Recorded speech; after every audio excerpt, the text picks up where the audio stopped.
Good afternoon, everyone. Welcome to the Independent Sage briefing. We're now several years into the pandemic, and the long-term effects of COVID are becoming more and more apparent. On IndySage, we've held sessions and had discussions about long COVID and its impact. But the impact of COVID on long-term health is wider than just long COVID.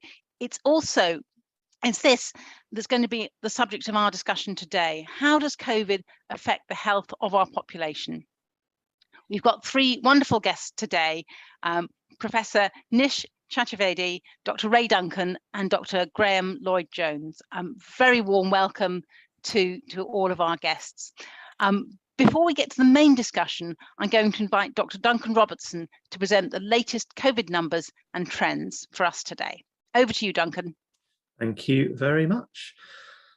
So we're really at this over this peak at the moment. I think it's very clear. The ONS survey that came out today is showing that we're at a peak, but of course that's looking back a couple of weeks in the week to 17th of October. But we can see the number of admissions going into hospital and the number of patients in hospital is falling. So I think it's becoming more and more clear that we're past the BA5, this current peak.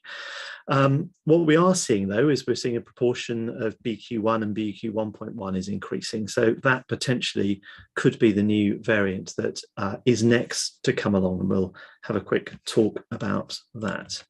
So in terms of infections, this once again is from the ONS Office for National Statistics survey, which is a representative survey of people. So we've roughly 1 in 30, 1 in 35 people in the UK would have tested positive for COVID in the week to 17th of October. And I think you can see there's it's at a peak, I think it's safe to say. We're not quite sure because this is looking back a couple of weeks, but with the other data, I think it's clear that we are at or past this current peak. And as you can see, it's relatively consistent across the home nations of the UK, England, Scotland, Northern Ireland and Wales, all around 3%. Which is, a very high number of people. 1 in 30, 1 in 35 of us would test positive for COVID. And you can see it's skewed towards the older age groups, potentially those who are more likely to have severe effects from COVID. But as I say, this is looking back a couple of weeks. One thing to note as well, this isn't COVID, this is flu, with in the middle or the beginnings of a relatively early flu season. So we can see that, we've got relatively high numbers of people testing positive for flu. So, this is why there's a dual vaccination program at the moment for flu and for COVID. So, as we say, if you're called forward for or eligible for either of those or both of those vaccinations, now is definitely the time to go and take them. So on to hospital data. Good news, we can see the admissions is falling. So this is as I say, more evidence of being past the peak.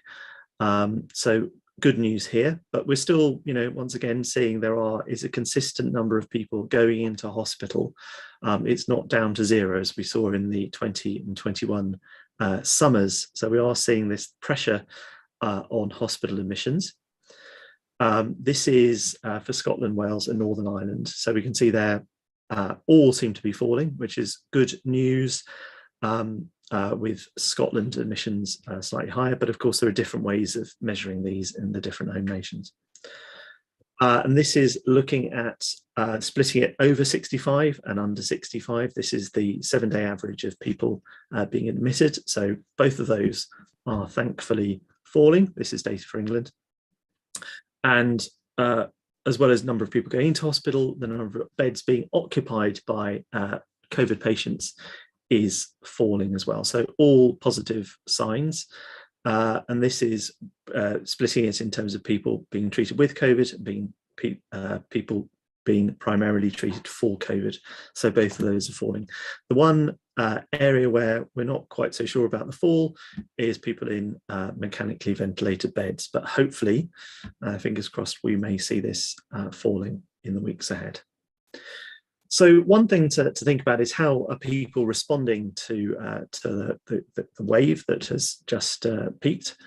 And we're seeing, the number of, this is from the ONS COVID infection survey, or one of the ONS surveys for COVID, which is looking at how many people are wearing face coverings at all when outside the home. So we're still seeing it at around 1 in 3 people, and number of people who are wearing face coverings all the time on public transport, about 1 in 10 or 1 in 9. So people are perhaps responding to what is perceived to be the risk. Vaccinations. So we're in this autumn 22 booster campaign, and we are seeing increases in all countries, all UK countries, which is good to see, and seeing increases in all the eligible age groups. And of course, there are other people who are eligible, younger people who are in one of the categories in what's called the Green Book, of people who are eligible for the COVID vaccination, but everyone over 50 is eligible, and we can see that there are increasing rates of people coming forward and having their autumn 22 booster, which is good to see. There is still some way to go, and that's why I think with the combined flu and COVID prevalence, it's very much worth coming forward to get those boosters if you are eligible. Looking back in terms of how many people have had a vaccination in the last 3 months in dark green, in the last 3 to 6 months in light green, and more than 6 months in orange. And we can see that this is reflecting what we, who has been eligible for those campaigns. So we are seeing over 80s being the most recently vaccinated or most recently boosted, followed by the 60 to 79-year-olds, and it's lower for 40, 50 to 59-year-olds because that's where the cutoff is, in the middle of those at the age of 50. But we are still seeing, of course, there have been people coming forward for vaccinations in all age groups, but the eligibility criterion is age 50 for everyone. And once again, this kind of omnipresent thing that we see with deprivation, we're seeing the most deprived people have the oldest vaccinations, and the least deprived people have the most recent vaccinations. And we see this again with the split with ethnicity. White people are more likely to have been vaccinated recently compared to other ethnicities. So this is obviously a concern, and it's very much worthwhile everyone coming forward for vaccinations. Schools, just to see what absences are like in schools. We're obviously in half term at the moment, but we are seeing a significantly higher level of students who are absent from state schools. It's not as bad as it was this time last year. But we are still seeing numbers of people who are absent from schools above the pre-COVID 2018 to 2019 average. And finally, just to talk about variants, this is the from the beginning of the pandemic up until 22nd of October. This is looking at a sequencing of cases. And this is the proportion of those cases that have each of these variants. So we saw the original strain, then Alpha, Delta, and then everything to the right of that, or including BA1, and to the right is Omicron. We haven't really kind of subdivided those into new Greek letters so far, but we see in the bottom right there, we have an increase in the number and the proportion of sequences that are testing for BQ1 or BQ 1.1. So we can see that this potentially is going to drive the next wave. Now, what that will do in terms of admissions, etc., is still an open question. So we're sort of, some of these variants have can get through some of the immunity, but we have this immunity that's being built up by boosters. So what people can do at the individual level is just to get it boosted, and hopefully this will be good for the BQ1 and BQ 1.1 coming ahead. So there we are. We've got past this peak of this BA5 wave. We're seeing admissions and patients in hospital both falling. but we are at the beginnings of this BQ1 or BQ 1.1 wave. So there we are. Thank you very much. That's fantastic. Thank you so much, Duncan. And I'd like to hand over now to Dr. Bonita Kane, who's going to introduce our guests and kick off this main session about the long-term health effects of COVID. Thank you very much, Helen. So we've got three fantastic guests today. We've got Dr. Ray Duncan with us, who is a consultant cardiologist and long COVID researcher.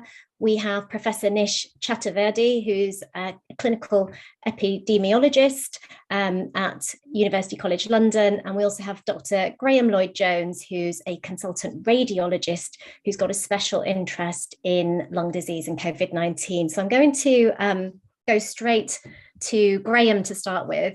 So Graham, you're an X-ray doctor. We haven't had any X-ray doctors on Independence Age before. And could you tell us a little bit about what you do and what you've learned about how COVID-19 affects the lungs and is transmitted over the last couple of years? Yeah, thanks, Bonita. I think it's really important to think about the anatomy of this disease, which is very unlike any other disease we've seen, any other viral so-called pneumonia we've seen in the lungs. And I just like to start with the lungs in the acute phase of the disease and take from that some insight about what we can learn about what's happening in the rest of the body, both in the acute phase and in the long-term phase of in long COVID and the post-acute phase. So I've done most of my work on the acute phase, and I'm an educator in the field of radiology. Radiologists are like a bit like clinical detectives. When you go to a hospital for a chest X-ray or scan, you might think it's the doctor that sent you who interprets those images, but radiologists are doctors who provide a diagnosis and an explanation of what's going on in your whichever part of the body you've been scanned. And in teaching my medical students about COVID, it became very clear very quickly that actually making the diagnosis is really quite straightforward because it causes such a distinct disease in the lungs. Unlike anything we've ever seen before, and really very unlike influenza. So it's important that we make a very clear distinction between what's going on in COVID and other viral pneumonias. And not only that, but the nature of the lung disease also tells us a little bit about what might be causing or the mechanisms behind how that lung disease arises. Let me just explain that a little bit. Let's take influenza to begin with. Influenza causes an inflammation of the airways. So if you imagine it going into your lungs and it causing inflammation of the airways where the airways become, the walls of the airways become thickened and inflamed and they get filled with fluid. And really influenza can affect any part of the lungs. It doesn't have a distinct pattern. Apart from it, it's more likely to affect the central parts, maybe the upper parts of the lungs. Whereas in COVID, we see a very distinct pattern of lung damage, which it affects the bottom and the back and the sides of the lungs consistently. And in more severe cases, further up in the lungs as well. It seems to avoid the upper parts and the central parts of the lungs. And also the airways are not inflamed in COVID, like in the acute phase of COVID, like we see with influenza. And it's really important that we make that distinction. In COVID, what we see is areas of lung damage at the bottom of the lungs. And wherever we see that lung damage, we see abnormal blood vessels. The blood vessels are wider than they should be. They're dilated and they're inflamed.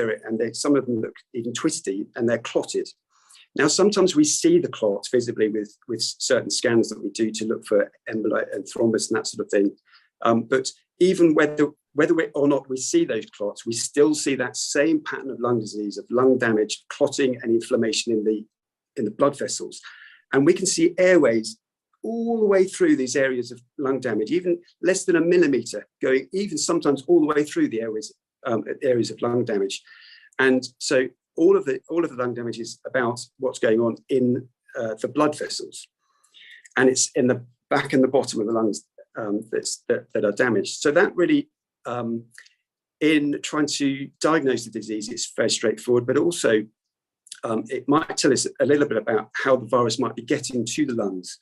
And really, I think the best explanation for that is that the virus or parts of the virus could be actually getting to the blood vessels in the lungs themselves via the bloodstream. As we know, it is affecting other parts of the body as well, directly in the bloodstream. And just to sort of summarize that, really, I think the best way of thinking of the lung disease, even in the acute phase, is not as a respiratory pneumonia, as we think, but something very different, and actually a blood vessel disease. And to think about how the virus could be getting to the blood vessels of the lungs, we know that the virus gets into the nose and the mouth, and that's the first place where it infects. And the mouth in particular is, you can think of like a viral factory. And I think the best explanation is actually that the virus is simply leaking out of the mucous membranes of our mouth and our nose and going straight down into the lungs. And just to unpack that a little bit, saliva contains a huge amount of virus. If you have a single teaspoon of saliva, it can contain up to 500 million copies of the virus. That's 500 million copies in a teaspoon, and in saliva. And Yale University, who've done a lot of work on saliva in the context of COVID, have shown that the higher the viral load in your saliva, so the higher the number of viruses you have in your saliva, the worse the outcome clinically. And they've even said that it's a better predictor of death than the patient's age. And that's independent of nasopharyngeal swab viral load, where we take PCR tests from. And I think the missing link between the huge amount of virus we have in saliva and the blood could be our oral health and gum disease. And there are several papers now that show a very strong link between disease severity and gum disease. And thinking simply, if you've got bleeding gums, as many people do, there's no immune defense barrier between the huge amount of saliva, virus in saliva and the blood. So I think the best explanation is that the virus is just getting in either through the nose, the mucous membranes, or in the mouth. And if it did do that, it would just drain straight down the jugular veins into the superior vena cava, and it would go into the right side of the heart that supplies the lungs. And the anatomy is important because the pulmonary artery, which is the main artery that supplies the lungs, first of all comes upwards, and then it divides into left and right. And because the blood supply of the lungs is under low pressure, it's gravity dependent. So to help, as a helping hand, the blood vessels double back on themselves and go downwards and backwards and outwards into the base of the lungs, exactly to where we see the damage done with acute COVID. And so that really highlights, I think, in our hospital, we've really highlighted the importance of oral health care in the setting of people who've got acute COVID. And we put a set of measures to make sure that we optimize people's oral health. And there's evidence now that simple measures that we're doing, similar to what we're doing, actually reduces hospital stay by several days in the setting of acute COVID.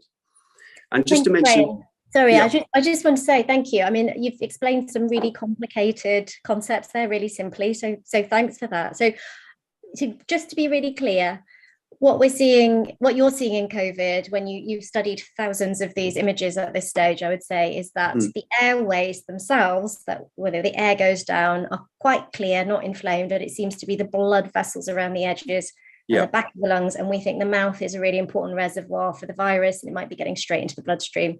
And so mouthwash, mouth care is really important, particularly if you've got acute COVID and there's some evidence behind that. Is that kind of a fair summary? Yeah, it's a brilliant summary. Yeah, thank you. Lovely. I'll come to Dr. Duncan now. So you're a cardiologist and you're a long COVID researcher. We're not talking about long COVID per se here, Ray. We're talking about, even if you've had COVID and recovered, does that have an impact on what happens to our blood vessels? We've just heard about how our blood vessels might be inflamed and clotted in the lungs. What about the heart and our blood vessels are everywhere, our brain? Tell us a little bit about what the research is showing.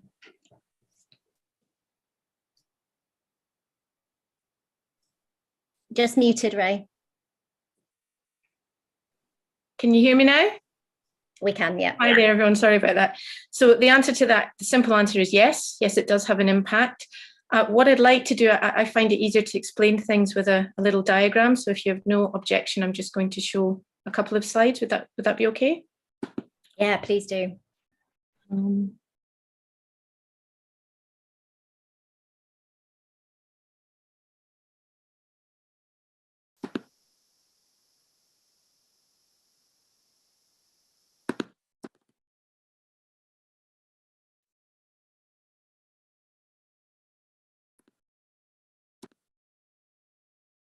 Can you see my screen? Yes, we can. Okay, so I think the first thing just to say for a minute is, before we talk about the long-term potential health impacts that COVID, long COVID, cardiovascular complications of COVID, neurovascular complications of COVID are causing, really to drill it down for the people that are listening, you have to understand what's going on in the body. And I just want to pick up and just expand for a few seconds on everything that Graham has said about the effect of COVID being predominantly a vascular disease. Now, we know from researchers like Amy Prohl, they're doing a lot of work with viral persistence, and that's not my area of expertise, but one of the things I'm looking at is the host response to infection. And there's quite a lot of evidence now from researchers like Doug Kell, Rizia Pretorius, Akiko Awasaki, Dave Petrino, lots of others, that the host response to infection is involved heavily in what's going on. And really what we think is causing cardiovascular complications and long COVID is the fact that COVID is damaging the blood vessels. Now, I see that Professor Altman's on the call here, so he can correct me if my rudimentary immunology is wrong. But my understanding certainly is that in the post-COVID condition, there can be a maladaptive innate and acquired immune response to SARS-CoV-2 infection. You can get non-classical monocytes, you can get chronically stimulated T cells. The immune system can become chronically stimulated. It can release pro-inflammatory mediators called cytokines. And so you can get this state of chronic inflammation in the bloodstream. And what that can do is can actually damage the inner lining of the blood vessels, as Graham has talked about, in the lungs, but we can see this in other parts of the body as well. And the inner lining of the blood vessels are called the endothelium. That's the inner protective layer. And when that becomes inflamed, it's called endothelitis. Now, several things happen when you get an endothelitis or endothelial damage or endothelial dysfunction. They're all kind of similar descriptions of a similar process. One of the first things that happens is the platelet molecules that are involved in clotting become hyperactivated, and then that in turn can trigger the coagulation cascade. So you can get clots forming. Now, if you get large clots forming and they travel to the lungs, you can get something called a pulmonary emboli or pulmonary infarction. If you get large clots traveling to the heart, you get a heart attack. If you get large clots traveling to the brain, you get a stroke. But what we're also seeing in individuals who've been infected with SARS-CoV-2, particularly in those with long COVID, but also in people who've had COVID and clinically recovered. And this is some work from our ongoing UK microclots trial that's been run by my colleague Caroline Dalton, is that you get lots and lots of little microclots. And these are not normal clots, because in the presence of spike protein, the fibrin molecule that's involved in the clotting process becomes misfolded into an amyloid formation, and it also traps inflammatory molecules and other molecules involved in fibrinolysis, clot breakdown, inside it. And so you end up with a situation where you have lots and lots of little microclots that don't break down, or the body struggles to break them down. Now, we're seeing that in recovered COVID patients, and we're also seeing it in long COVID.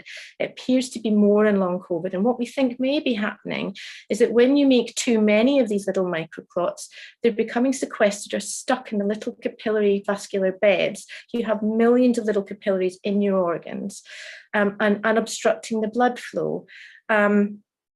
And that may account for a lot of the symptoms of long COVID, but also there's inflammation in the capillaries themselves. And so if the endothelial lining layer of the capillaries, which are not as well protected as the bigger blood vessels, become disrupted, those inflammatory molecules can escape into the solid organs and cause organ damage. And we've seen in certain studies that there's evidence of neuroinflammation in the brains, there's evidence of inflammation in the heart with myocarditis. And that in itself is slightly concerning. And what I'm showing here is just some examples of this. So these are hyperactivated platelets compared to relatively normal looking ones. These are what microclots look like compared to a normal control that has, hardly any. And these are little shards of torn endothelium, because the endothelium is inflamed and it's kind of been ripped off and it's floating around in the bloodstream, and you can see it under immunofluorescent microscopy. And here are the lungs of somebody who's got very damaged small blood vessels after having COVID. But looking as a cardiologist, my big concern is the cardiovascular effects. And I'm not going to go through all of these, but to answer the question, is there long-term outcome damage in other organs? The answer is absolutely yes, and the evidence is already there. This is a study out of America looking at 12 million people, over 153,000, showing that there was significant increased risk of heart attack, heart failure, and other cardiovascular complications. Now, this patients were followed up for 12 months, and these risks were pertinent for up to 12 months. This related mainly to Delta COVID and some Alpha patients. We don't know if it's quite as bad with Omicron, but it may well be. Now, it was a slightly older cohort, but they did a subgroup analysis, and these risks were even present in young people, even in those who didn't have any underlying health factors and didn't really have any ongoing particular risk. This is another one showing that there's an increased incidence of a very specific type of ST elevation myocardial infarction that we're seeing in patients called IMNOCA. This is another study looking at almost 3 million patients across 300 hospitals across 3 European countries, also showing that there's increased cardiovascular risks. Sweden have had a look, and they again have demonstrated there's an increased risk of heart attack and stroke. This study here was looking at patients predominantly that had really mild acute symptoms with recovery. Some were even asymptomatic, and although the risks weren't as high in those that were symptomatic, even in the asymptomatic individuals who were picked up on routine testing, the risks of cardiovascular complications were still there. This is a paper by Ike Nagal's group that has demonstrated that there may be subclinical myocardial inflammation in individuals with ongoing, quite kind of not that significant symptoms.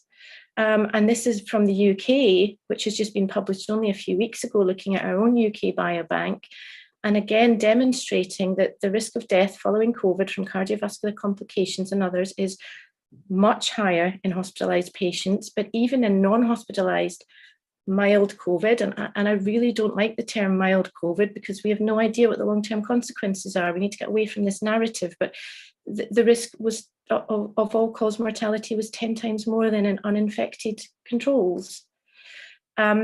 We know from recent publications that reinfection increases your risk both of developing long COVID, but also of developing cardiovascular complications, neurological complications, GI complications, endocrine complications. And this paper shows that even vaccination, although it's great and it's done amazingly well at reducing the acute death rate and protecting us to a degree, this study suggested that vaccination only reduced your risk of developing long COVID by about 15%. Now, other studies have shown higher than that. So it does suggest that we are seeing a lot of cardiovascular complications. Vaccination is only partly protecting us from that, and we probably need to be thinking about putting in other sensible mitigations. So 2.5 years into the pandemic, the documented risks that we know of so far is that if you've had COVID, you are at increased risk of acute coronary syndrome, heart attack, cardiomyopathy, heart failure, atrial flutter, postural orthostatic tachycardia syndrome, pericarditis, pulmonary embolus, stroke, TIA, and others. But going forward, to answer Benita's question in the longer term, so that's the stuff we know about, but what's going to happen in the longer term? Well, nobody knows that because it's not happened yet. But we can give an educated guess, and it's not just a guess, it's based on science. We know now from lots of publications that COVID causes endothelial damage, which is inflammation of the lining of the blood vessels. It does this by direct viral invasion, it does it mediated through cytokines. Why is this worrying to us as cardiologists? So this is just a slide to show that endothelial dysfunction there's been lots of publications demonstrating this now. Well, it's worrying because endothelial dysfunction we now know is a major player in the development of long COVID, but also, and we've known this for many years, that endothelial dysfunction or endothelial damage is the precursor event that causes the ongoing development of a disease process called atherosclerosis. Now, that is the disease process that causes cardiovascular disease. So acutely, endothelial dysfunction causes your platelet activation and your clotting and your thrombotic risks. But in the longer term, it causes your foam cells, your cholesterol plaque disease, your hardening of the arteries, and your heart attack, strokes, and vascular dementia mediated through a different mechanism. So I guess to summarize, SARS-CoV-2 is not and never has been just a cold. I'm delighted to see that the acute death rates are going down. I kind of feel like we've got a new pandemic of long COVID. There's 150 million people now disabled by this illness. There's clear evidence now of cardiovascular and thrombotic complications in acute COVID. There is clear evidence now from multiple research papers looking at the health records of millions of people of cardiovascular and thrombotic complications in the medium term of the 2.5 years that we have managed to study this. But there may be, and I hope I'm wrong, but there may be significant longer term cardiovascular complications mediated via endothelial dysfunction. And really this area needs some urgent research. And it needs urgent research because we need to know, is everybody who gets infected with SARS-CoV-2 developing endothelial dysfunction or not? And we don't know that yet. But we also need to know if they are, over time, does that endothelial damage heal by itself or not? Because the worst case scenario is if everybody's getting endothelial damage to their inner blood vessels and it's not healing by itself, and we know that's the precursor to cardiovascular disease mediated via atherosclerosis, and we now know that 626 million people have been infected with SARS-CoV-2 around the globe, then I think there is a concern that we may see a tsunami of cardiovascular disease over the next few decades if we do nothing. I'm going to stop you there just so we definitely have time for our public questions, but I know that you have a lot to say about this, and I do share your concerns as well. It's a really sobering thought when you talk about the numbers and the potential benefit and the potential risks. And there just isn't enough research going on in this sphere at the moment. But if you wouldn't mind just unsharing your screen, I'd like to bring in Professor Nish now. I think just following on from what Dr. Duncan, what Ray has been telling us, you have actually just been involved in a study where you've looked at the outcomes from 48 million people in England and Wales. And is the message consistent with what Ray has been saying? What did you find in this data from Britain? Thank you, Benita. So you're right, it's 48 million people. These are linked national electronic health records right across the UK. So I'm speaking on behalf of a massive national effort, many institutions involved, as part of a longitudinal health and wellbeing national core study. So yes, we found that risks of vascular events, and by that I mean a heart attack, a stroke, a clot in the vessels of the leg, or a clot in the lungs, is massively elevated directly after infection, some 20 to 30-fold increased risk in the first week. The good news is, though, that risk falls rapidly within a few days, but there's a residual risk right up to a year of about a third. This is certainly worse for those hospitalized, but is not trivial for those who were not hospitalized. In other words, people who remained within the community, were never admitted to hospital, still have a 20% excess risk of these events about a year after infection. And not everyone is equally affected. Ray was talking about this. So men are a bit worse off. There's an age gradient, clearly, with older folk at greater risk. But there's also an ethnic difference, so that people of South Asian and people of Black African descent have higher risks than those of white ethnicity. And we can start to ask ourselves why that is.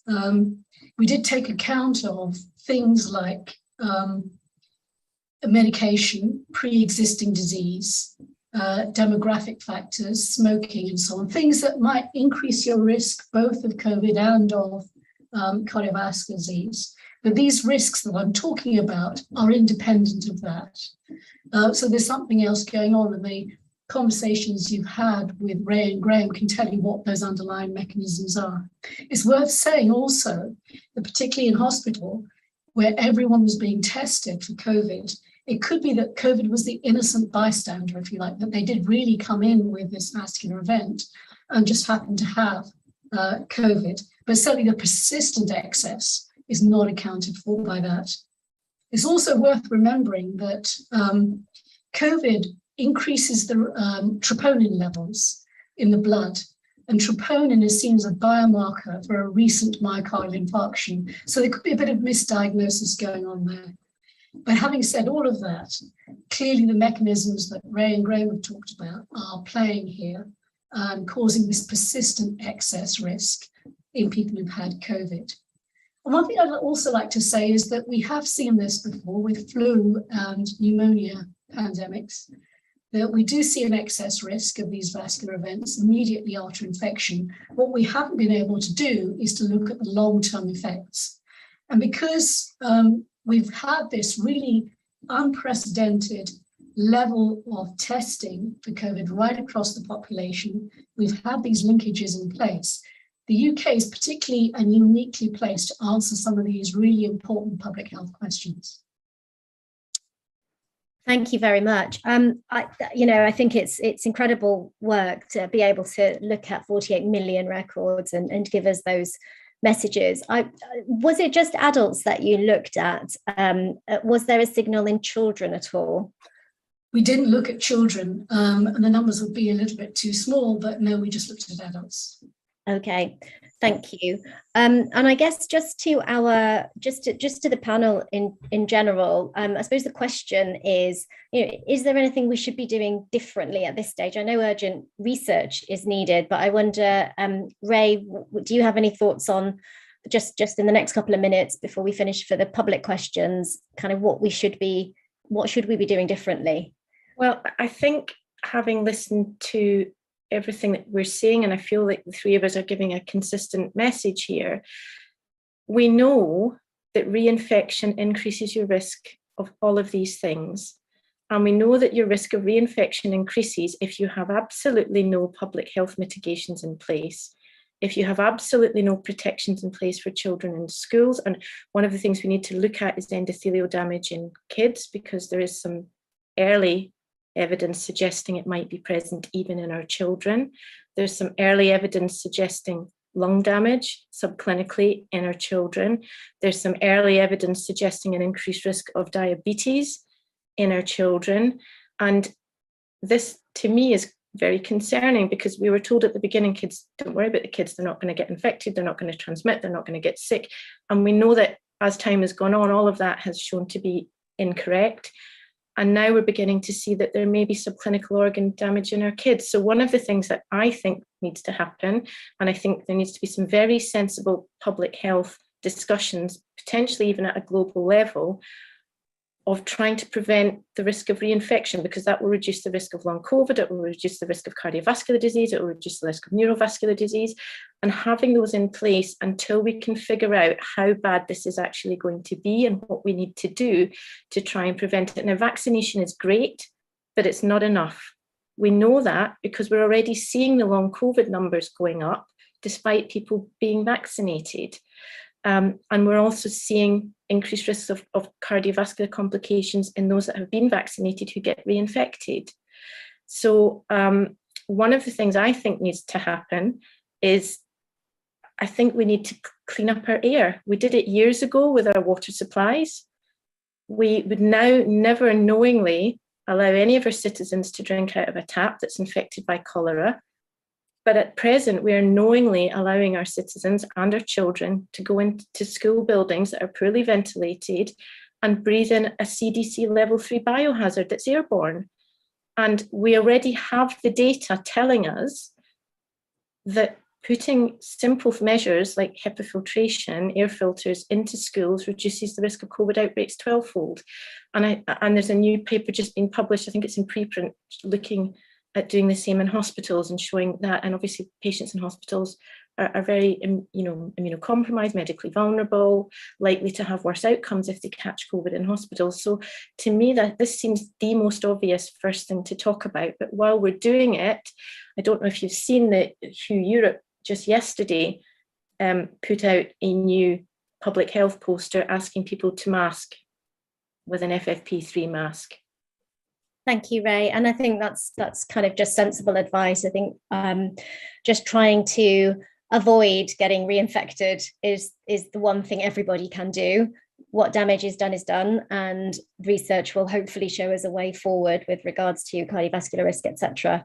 But that's simple stuff that everybody can do. So I'm going to hand back to Helen now to take us through the public questions. Thanks very much to all our guests.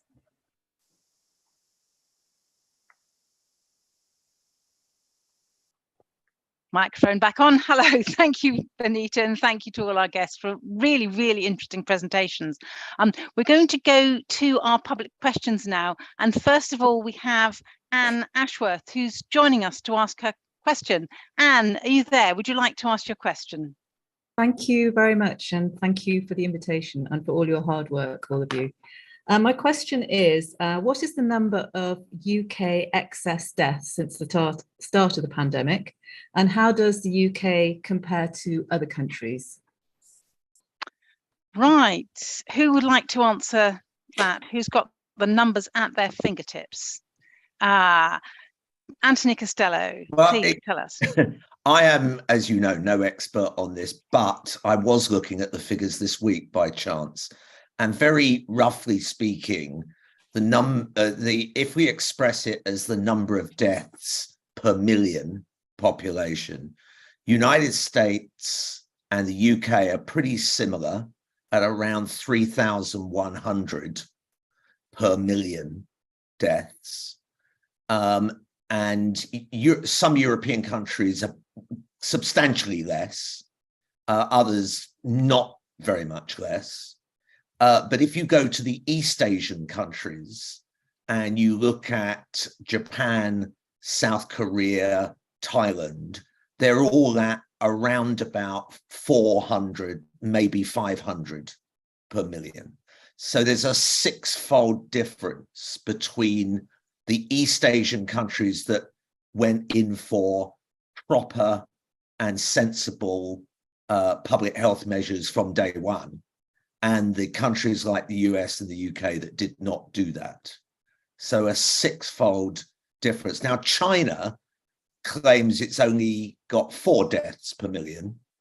I imagine there's going to be a bit of skepticism around the reliability of that data, although China generally does have quite good statistical systems. But even if you multiplied that by 50, you would still have a 20-fold difference in China between Chinese excess deaths and the UK and the United States. So I have the ONS data here. I knew I'd had a look at it this morning, so I've got it here. So from the ONS Office of National Statistics website, the total number of deaths registered in the week ending the 7th of October 2022 was 12,793, which was a 13.7% above the 5-year national average.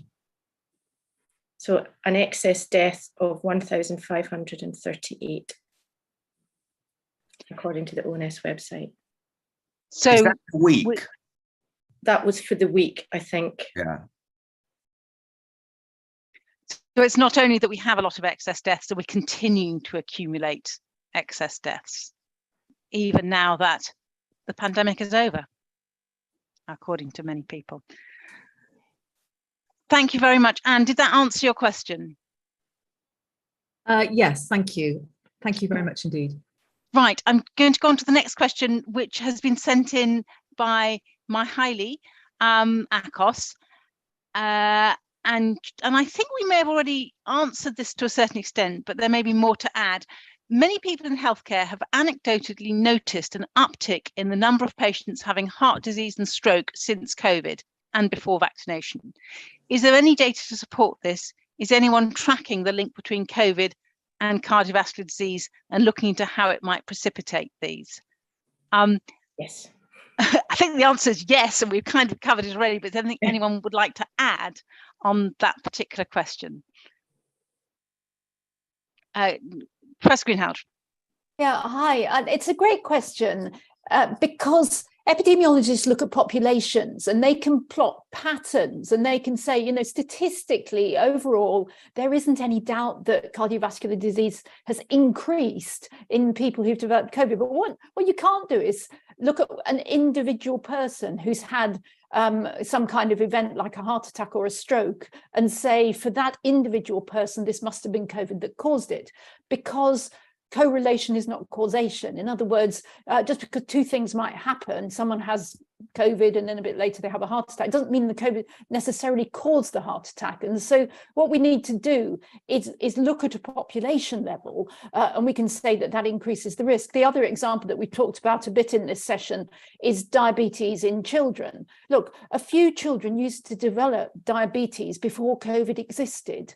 Now, more children seem to be developing type 1 diabetes. Some of those would have developed it anyway.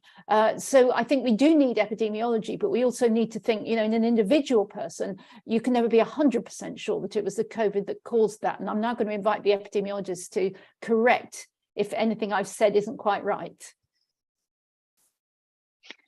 Anyone want to take off the interesting offer to correct Trish? I wouldn't say I was correcting Trish at all. Clearly, as you rightly said, Trish, you know, epidemiology does look at populations, and we looked at a population of 48 million. So we can be fairly confident of what we find. Ray of hope here that vaccination, the post-vaccination era, I was talking about the pre-vaccination era, data from the post-vaccination era does suggest that the risks of these vascular events are reduced. So there is something out there that is already ameliorating this excess risk of cardiovascular disease. Clearly, as epidemiologists, what we can do is take account of people's background, their health behaviors, their medications, their previous medical history, and say, which factor is it that's particularly putting people at risk? Is it their diabetes? Is it their smoking? Is it their hypertension? So we can start to get at particular subgroups that are at high risk and whether we need to target them for intervention. And clearly what epidemiology does is highlight groups such as ethnic minorities who appear to be at excess risk. And you wouldn't be able to pick that up if you were just looking at individual cases.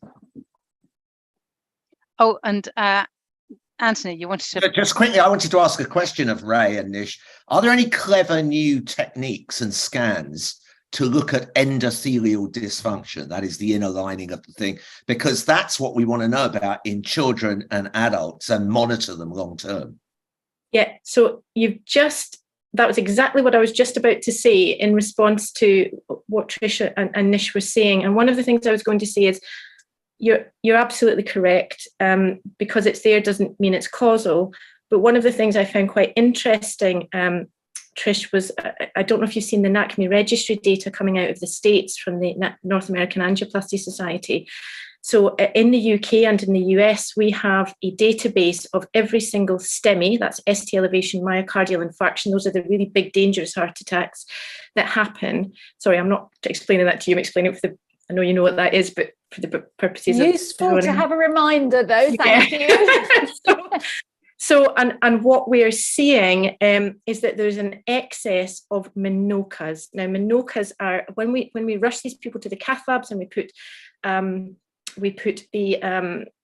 the catheter in the artery and we go down and we squirt dye down their arteries, normally what we see when they're having a STEMI is that there is epicardial coronary artery disease on the back of atherosclerosis, which is cholesterol plaque disease. There's a lesion there, and the plaques become unstable and it's ruptured and it's become inflamed and it's got a clot over it. And that is the normal pathophysiology of a heart attack. But on the NACME registry data, this is not what they were seeing in patients with COVID. They were seeing MI without obstructive coronary artery disease. And that to me is very telling. And I think now, again, it's not proving causation, but we do see this, we do see it in our clinical practice, but usually in about 5% of individuals will have a MINOCA when you take them to the cath lab. 30% of women after COVID are having menopause. This is unheard of. And it would probably fit, and I'm saying probably because we haven't proved causation, but it would probably fit with what we think we're seeing with regards to endotheliitis and microangiopathic thrombosis, I think. But this definitely needs studying more. And to come on to your question, Anthony, is yes, we can, and yes, we are about to. So Resia Pretorius, who's part of the international research collaboration that Graham and I are in, is already doing quite a lot of work looking at endothelial markers in individuals with long COVID. One of the research trials that I'm in, and I can't talk too much about yet because it's not quite ready to go, but we are looking at similar things, but we also have a machine that will allow us to test endothelial function in everybody. That's really interesting, Ray. Graham, are we seeing differences in clots in the lungs as well? Yeah, I think that it's really important that we dispel this idea that long COVID is not a real disease. And we know it's not. We know it's a real disease because we can see it with our own eyes. And just to extrapolate a little bit about what I was saying about the acute phase of the lung disease, a very similar sort of story is being told in the lungs of people with long COVID. I've only really started looking into long COVID in the last couple of months, really. And I'm involved in some work in Cardiff and Birmingham, which I'd like to share with you at another time. But just to touch on the imaging, there's a paper, but we have to bear in mind that radiologists are not really interested in long COVID because it's not really that interesting, because there's not that much going on visibly in a chest X-ray or a conventional CT scans. But there's one paper which, or at least one paper, which describes these perfusion defects in the lungs in using specialized scans in people who have long respiratory symptoms of long COVID at 3 months. And they find that in 3% of people, they have persistent clots in the lungs. And that doesn't sound like very much, but it's more than we usually expect. And also, they're the big clots that we can actually see visibly. But also, at that time, about 60% of people have these perfusion defects, where, and what I mean by that is that the blood just isn't getting into the lungs. And interestingly, there are other research tools. There are several studies being ongoing studies in this country using MRI, Xenon MRI, which is certainly something you won't get in a standard hospital. They're research tools, and they have found, there's a study that's done in Germany in children actually, and they found that there were these perfusion defects even in patients without long COVID symptoms. And for me, I think that the lungs play a really important part of the pathogenesis, the development or the ongoing symptoms in long COVID, potentially, even if you don't have the so-called respiratory symptoms. And that's because I think that we have to remember that lungs are a really important immune organ, not just to what we inhale, but also in our blood, in our circulation. In normal circumstances, outside of COVID, the lungs, we know, are filters. They filter the blood. And if there are certain areas of the lungs that are damaged, the capillaries are damaged, that they're not being perfused, then it's possible that they're simply part of the reason why we've got these ongoing clots. Could be about the fact that the lungs are just maybe not filtering properly. That's really interesting, Graham. Thank you so much. I'm just going to move on to the next question, if I may. We got a question from Linny Price, who says, what should we do to mitigate the risk of stroke or MI following COVID? I know we could mitigate the risk by just not having COVID, but if you've had COVID already, are there things that we should be doing now to make to reduce that increased risk of stroke and heart attack? Nish. So there is some data, a very small trial of thromboprophylaxis. These are giving people anti-clotting agents after they've been infected. And it does appear to reduce the risk of vascular events post-COVID. But this is a very, very small study, and we need to do a proper trial. There's also some observational data, so not a trial, but observational data showing that people who were already on statins had a reduced risk of vascular events post-COVID. It didn't appear that people who were being put on statins post-COVID had a reduced risk. But again, these are observational data. We need to do a few trials of likely candidates, and there's probably others that people in this room could think of. Clearly, pre-COVID, ensuring that diabetes is well controlled, that people aren't smoking, that they're not overweight. Clearly, that's important, but we've been doing that for years. This is just an added impetus to ensure that we control people's risk factors. But once they've got COVID, we do have a few candidates. It's time to do some trials on those. Thank you, Nish. Trish, you had a hand up. Yeah, I had my hand up because I'm wearing my GP hat, and Nish has actually taken the words out of my mouth. Look, the most important thing you can do to prevent yourself having a heart attack or a stroke is give up smoking if you're a smoker, and also make sure that your blood pressure is under control. You can take your own blood pressure, you can pop along to your GP or chemist to get it checked, but those are two major risk factors, which of course, whether you've just had COVID or not, you should be addressing. But as Nish has said, over and above that, there are some interesting things on the horizon, specifically around the clotting issues in COVID. But don't forget the basics about smoking and blood pressure. Okay. Another question. Claire Wheeler asks, I'm being told that I'm overcautious about masking and avoiding people indoors. Is there a way of calculating the likelihood of infection in a given situation so that I can make informed decisions about mask wearing? So, Ray. I would say, given that we have infection rates of around 1 in 30 to 1 in 35, given what we've just been talking about today, don't care what other people think of you. If you want to wear a mask, keep yourself safe. Don't put yourself at risk because you're worried about other people's reactions.